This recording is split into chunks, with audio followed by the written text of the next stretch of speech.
of you. Hello, my name's Tom Walker. Welcome to That'll Be the Day. In this podcast, I'm talking to a visually impaired man who really is forging a fabulous career on stage and screen. But before we hear from Venetia Blind, who's a visually impaired drag queen, if you like the music at the start of this podcast, it's a track called That'll Be the Day by the Liverpool band The Vow. And as always, I'll be featuring a track by The Vow at the end of this podcast. To find out which one I've chosen, stay tuned. Now, Jake Sawyers from Cardiff is only 27, but he's already making quite a name for himself. By his own admission, Jake has always loved being the centre of attention, and when he goes on stage to do his drag queen act, the audience's eyes are very definitely drawn to him.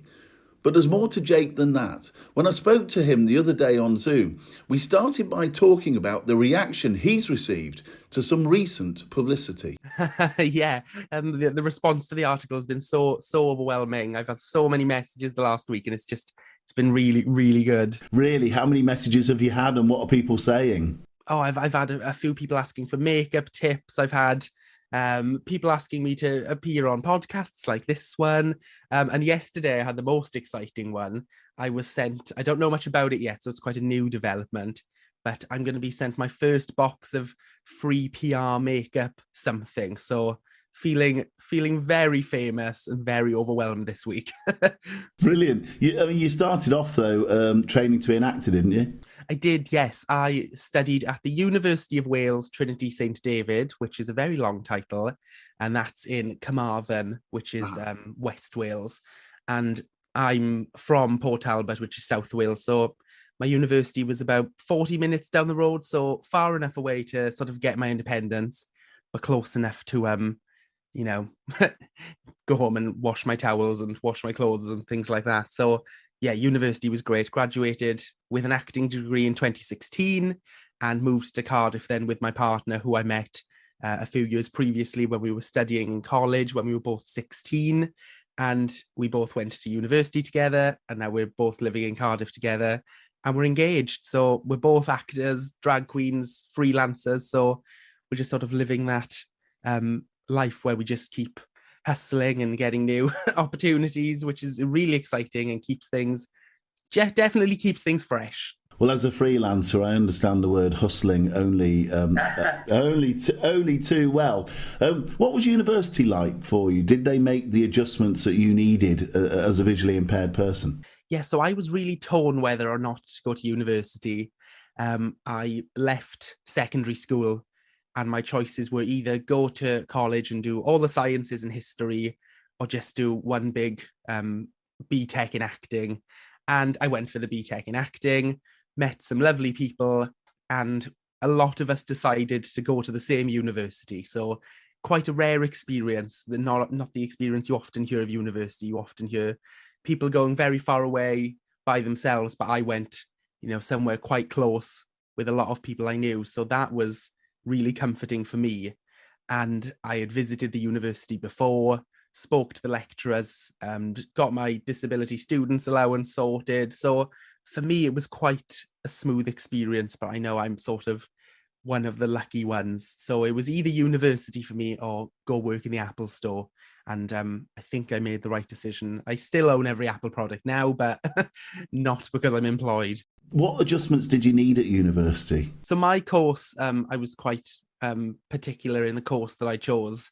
I wanted something really practical, and, acting definitely ticks that box. So, there wasn't a hell of a lot of reading. It was mostly practical things, which, I'm fine with because I've been acting all my life. I've been sort of in that world. So it didn't take much adjustment for me. The adjustments that were made were all the lovely things I had to help me do my course. So I had my big printer, my screen, my iPad, my laptop, and then I did have some sort of admin support, which I sort of stopped using half a year in because I found that it was easier for me to adjust my own things and sort of just download ebooks and get the money reimbursed than have to go somewhere early in the morning to have somebody just photocopy it from A4 to A3. Before we talk about your acting career, what was school like for you?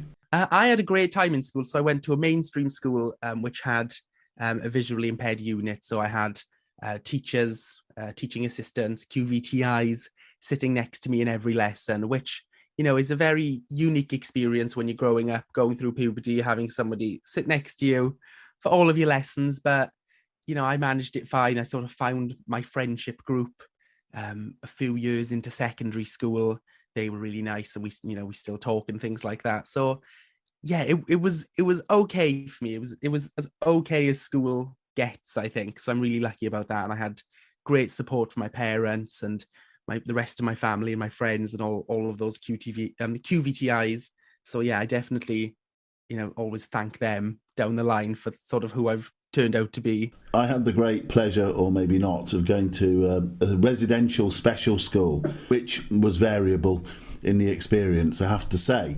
I've done quite a few stories on visually impaired people in mainstream, and some, like yourself, seem to have done quite well and been fine. But others just seem to be sort of sitting in the corner and not getting involved with any of the fun or the mischief that's taking place in the classroom. Were you able to get involved in all that sort of stuff? I always find school a really funny one, because I think looking at it with hindsight, it was all fine, and I sort of took from it what I could. But I know at the time, you know, I did feel very isolated. I had a very small group of friends that I didn't find until a few years in.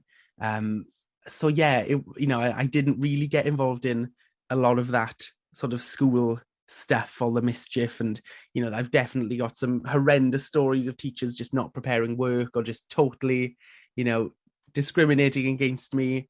But I think because it's been so long, I've just sort of decided to take the good parts and just remember those, but then keep fighting then for, you know, other people to get those rights and things. So yeah, such a strange one when it comes to school. When did the acting actually first start for you, Jake? When did you first think, actually, I rather like this?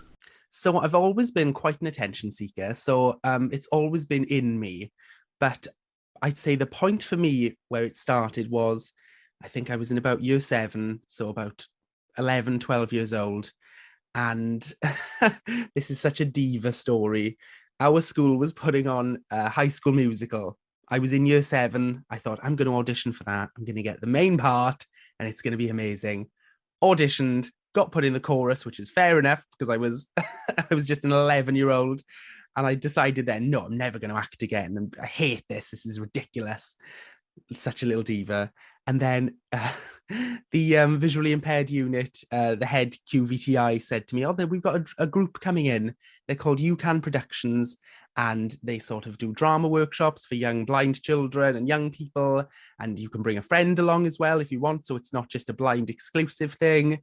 Sounded great. But at the time I was like, no, I'm at the ripe age of 11-year-old. I've retired from acting. I'm not doing it. So I missed the first few sessions, and then I was dragged along to one by force and sort of loved it from there ever since. I've been doing acting workshops with UCAN, got for over 10 years now, and I actually work for them now as well as a workshop leader, as a visually impaired workshop leader. So it's that full circle moment of, you know, teaching the younger generation what I had when I was that age. So I think, you know, I've been doing that for so long, and that has definitely given me such a grounding in this sort of, you know, sector of being disabled and being an actor and advocating for your needs and all that lovely stuff. You've mentioned there very honestly that you were an attention seeker. Yes.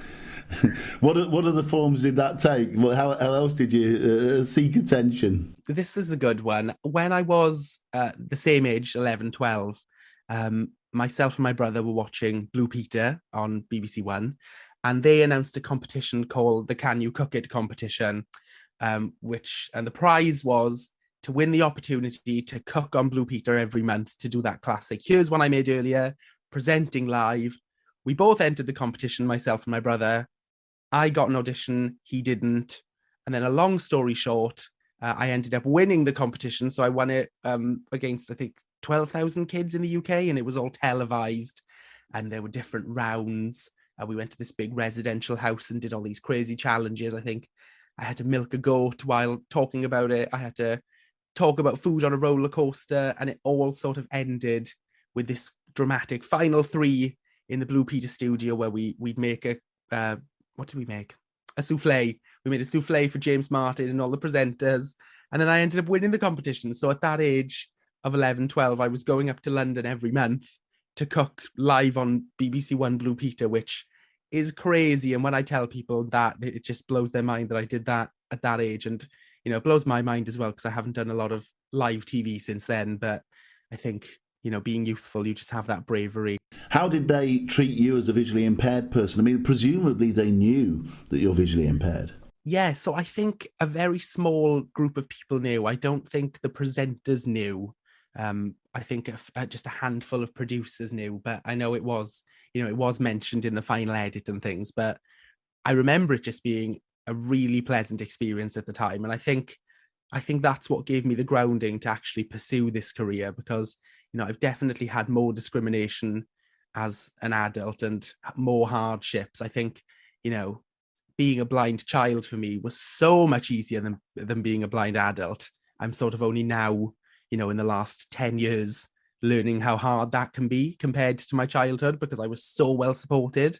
So I think that has its ups and downs, that, I wasn't sort of, my back wasn't turned to how hard it could be, but, I definitely had a textbook experience of what it should be like for a blind child growing up.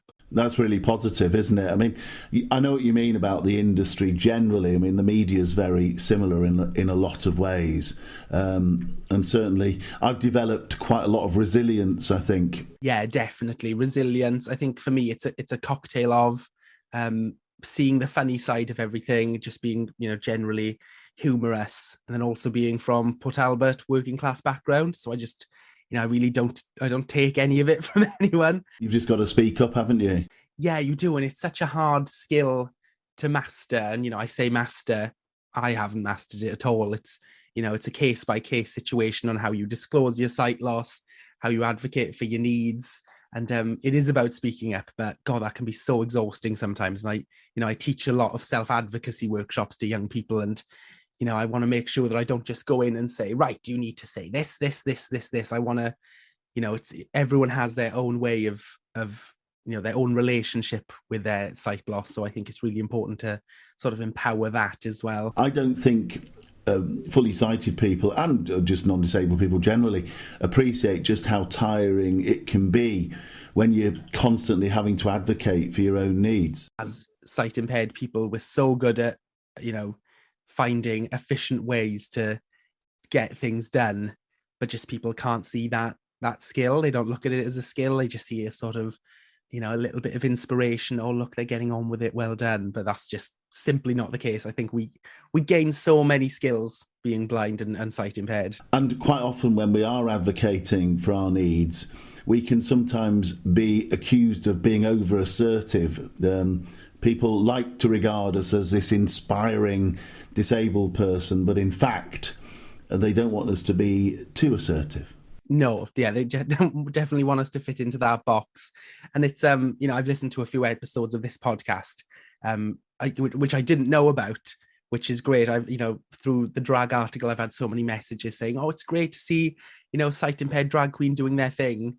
And then they've told me sort of what their art is. And I've responded with exactly the same, like, I didn't know that existed in the blind community. So this has been such a great experience for me to find, new streams of blind art, blind podcasts, blind writers, because, we're often not given the time. So it's really good that people have, come out and shared that with me. But what I've definitely learned listening to this podcast and, all these messages is that just there's so much talent there. With blind and visually impaired people, and we're not doing it to prove ourselves. We're not doing it for anyone else. We're doing it because, we're good at it, and that can often be seen as cocky sometimes. And I was talking about this on one of the self-advocacy workshops I run, and, that cockiness isn't cockiness, because if I can't, be proud of what I do, as a blind person, often a lot of other people aren't going to be. And, I'm lucky that I'm very well supported, but, you've got to show up for yourself. You've got to really believe in what you can do as well. Before we talk about your drag act, tell me about your other acting roles and, the roles that you've actually performed. So through UCAN Productions, which is the company I work for, we do drama workshops. We also run visual awareness training, and we do a lot of shows as well. So I've done a lot of productions with fully blind casts, which has been really fun. I think we did one show where we didn't even have a physical script. We just had an audio script, and we've explored topics like disability, hate, crime. We've worked abroad. So that's been really great for my acting career, especially the theatre side of it all. What are the challenges that the totally blind actors face, those people that you've worked with? Because I'm guessing being familiar with the stage and the physical dangers maybe that might lurk. Yes, we've got a good few systems in place. So we always start any rehearsal, any performance by taking a good half hour, if not more, just to literally walk around the space, feel everything, work out every step. And that's something that I've always done from a young age, working with UCAN. And I remember when I wasn't in a rehearsal room with UCAN and we didn't do that, I found it, really shocking that, we're not going to work out where we are. So that's one of many tips that we do, is just that. And we like to integrate a lot of things as well. So, we'll put, tactile marks on a stage.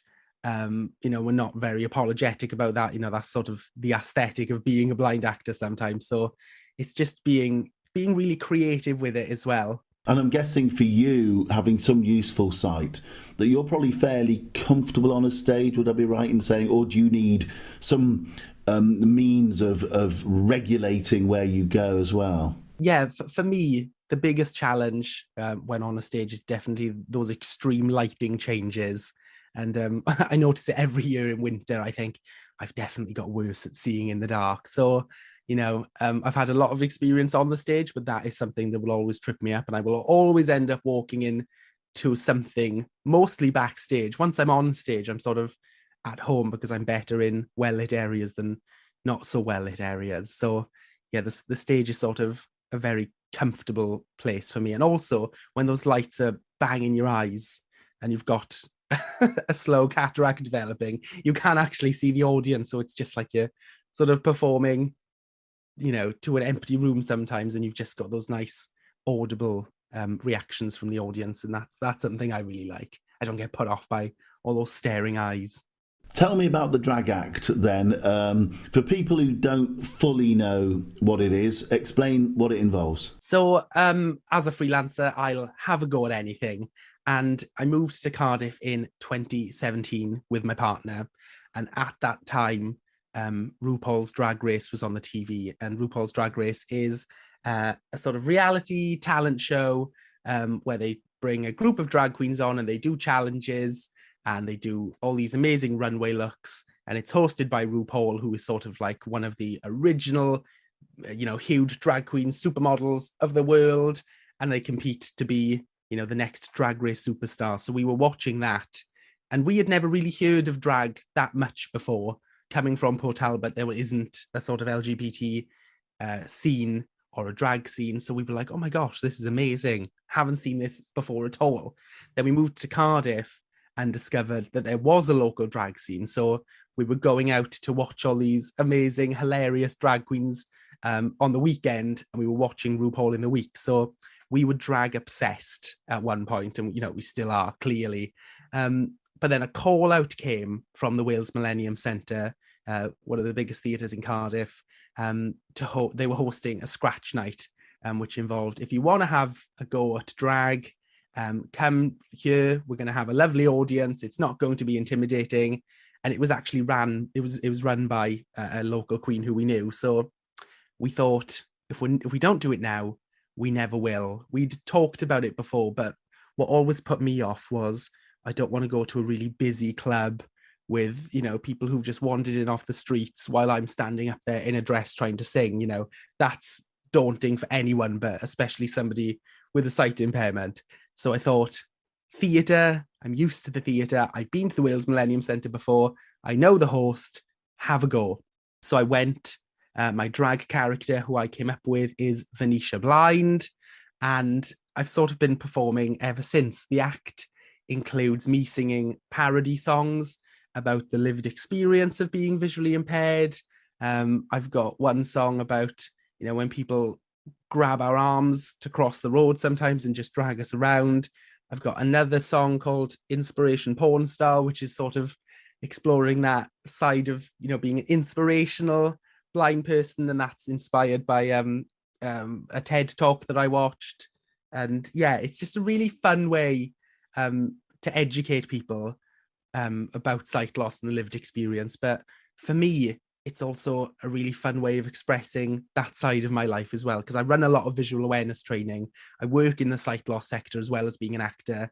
And, I'm 27 now, but, when I was starting out in all this, running training courses as a 20-year-old can be quite daunting and sometimes a bit boring, just constantly talking about being blind. So doing it in this draggy, fun way where I'm just on stage singing about it, wearing a dress with a full face of makeup is just really empowering for me, just as, as it might be entertaining for the audience. And I'm guessing the audience obviously knows that you're visually impaired. I mean, the name, as much as anything, gives them a clue. Well, you'd be surprised. I do sort of have a little stand-up intro where I tell the audience that I'm sight impaired.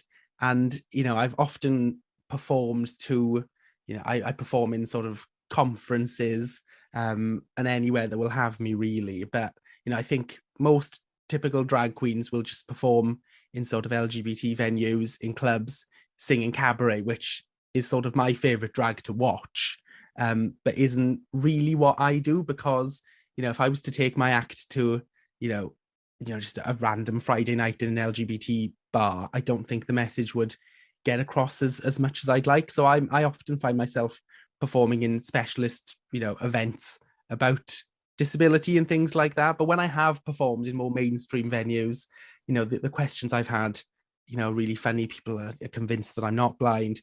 People ask like, oh, is it just your drag character that's blind and you're not? And I just think that would be really insensitive, just to fake this blind person. That's hilarious, isn't it? That people might even think that. Really, that's quite good. I mean, more generally, what reaction do you get from your audience? And I mean, I'm guessing that once they've cottoned on, they're probably quite positive, are they? Yeah, definitely. Sort of my first show was that Scratch Night in the Wales Millennium Centre, and at the same time, I was also working with Extant, which is the UK's one of the biggest blind and visually impaired led theatre companies.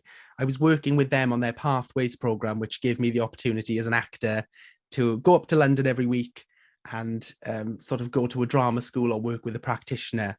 And through that course, which was amazing, I was linked up with a mentor, and they paired me with Amelia Cavallo, who was another blind drag performer. And they approached me as my mentor and said, look, I'm going to apply for some funding to start up my own company, and we're going to explore what it's like to be blind and do drag. So long story short, I went up to London for, I think it was a good 2 weeks with Amelia and the rest of the Unsightly Drag crew, which was just a group of visually impaired people who wanted to try drag, who had done a bit of drag before like me. And we just spent 2 weeks in a studio working out how to make our drag accessible to us, how to make it accessible to audiences. And we ended up putting on a show called Unsightly Drag, which featured us all. And I think the majority of the audience was disabled. So that for me was one of the best reactions we've had, because the people in the audience understood what we were trying to say, and we felt really comfortable doing it. So that was really great. But I recently did a show in UCL in London. I was invited up by the Welsh Society to perform, myself and my partner, who also does drag. We were invited up to perform. And, it wasn't advertised really that, oh, Venetia Blind is coming, she's disabled, come and see her. It was just, a very typical poster, but a lot of disabled students turned up because they'd, maybe, Googled me or whatever. So it was a really organic experience to have such a mixed crowd at that event. And it felt really good to have, people who, able-bodied people coming, disabled people coming, students coming. And I just had, a really good reaction from that show. So that's sort of the last one I did that really has inspired me to carry on doing it. What advice would you give to visually impaired people who are thinking of acting as a career? I think it's important that you, go to drama school, audition, and sort of prepare yourself for how difficult that can be. Definitely, it's not easy for anyone getting into drama school, but it's definitely not easy if you've got a sight impairment, and that's not fair at all. And there should be definitely more stuff in place to get that representation in drama schools, because they are famous for being quite exclusive. But then the other advice I'd give is just to really practice that advocating for your needs, making them known, having a sort of really quick fire way of telling people what you need, because not everyone knows what you're going to need, and just making sure that those needs are met as well. You've talked about discrimination on a couple of occasions while we've been chatting. What do you think the answer is? How can you improve the drama industry, if you like, so that it's more representative and there are more disabled people, getting opportunities? I do this visual awareness training. I make online content about being blind, and I've sort of come to learn that you can talk about it all you like, but what I think really, really makes the difference and really hits home for people is just seeing it and that organic process of it. So I was on a BBC One comedy at the end of last year. Character wasn't blind. It wasn't mentioned at all that I was really blind. But then when people found out, it just left more of a lasting impact that, he's just doing it. So that was Jake Sawyers, and thanks very much to Jake for his time. I really enjoyed listening to his story. Okay, which track by The Vow have I chosen? Well, it was pretty obvious. From Venetia Blind to Venus Girl. Who lives in a world like this, transmitting in the emptiness, when all hope is long gone, you've no faith in anyone. But she came in the name of love, the one thing there's so little of, reeled in the hard lines, laid down the good times. Venus girl, she fell down to earth from a great height, a meteorite in my world, explodes in my mind's eye. She never makes a move in haste, good things come to he who waits. She brings the sunshine, rolls out the good times. Venus girl, the brightest of stars in the night sky, the sole satellite of my world, explodes in my mind's eye.